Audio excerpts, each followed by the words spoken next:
আমার প্রথমেই যেটা হজম করতে কষ্ট হয় সেটা হচ্ছে একটা ফোন নিয়ে দাঁড়িয়ে যাওয়া। যে এই আমি যদি এখন বলতে চাই খুব এর থেকে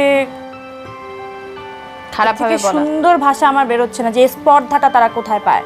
মানে এই বিষয়টাই তো আমি হজম করতে পারি না, অন্য কিছু তো বাদ।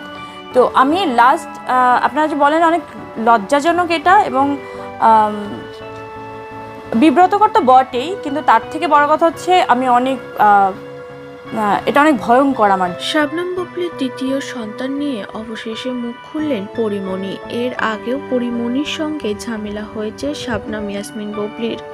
তর্কাতর্কির পর বেশ কিছুদিন চুপই ছিল সকলে। তবে শাবনম বুবলি কিছুদিন আগে শেয়ার করে নিয়েছে তার দ্বিতীয় সন্তানের কথা।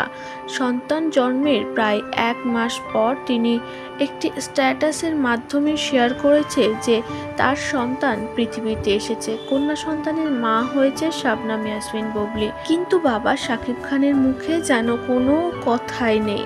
তিনি যে কন্যা সন্তানের বাবা হয়েছে, তৃতীয়বারের জন্য বাবা হয়েছে, এই বিষয়টি পুরোপুরি চেপেই রয়েছেন শাকিব খান। এই বিষয়ে এখনও সোশ্যাল মিডিয়াতে কোনোভাবে কোনো কথা বলেনি শাকিব খান। একটা বাক্যও খরচ করেনি তার ছোট্ট ফুটফুটে কন্যা সন্তান নিয়ে। সন্তান জন্ম নেওয়ার প্রায় 15 দিন পর তিনি রকস্টার মুভির জন্য প্রেস কনফারেন্স করেছে 2 নায়িকাকে পাশে নিয়ে।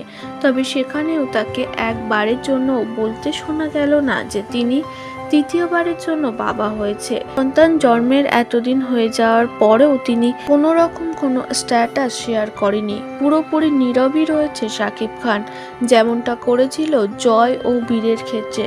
অবশেষে শাকিবের এরম দুর্ব্যবহার নিয়ে মুখ খুলেছে পরীমণি। পরীমণি জানিয়েছে এটা খুবই ভয়ঙ্কর এবং জঘন্যতা। একজন সন্তান পৃথিবীতে এসে তবে তার বাবার কোনো হেলদোলই নেই। শাকিব বাবা হিসাবে সন্তানের কোনো দায়িত্বই নিতে পারেন না, এমনটাই মন্তব্য পরীমণির।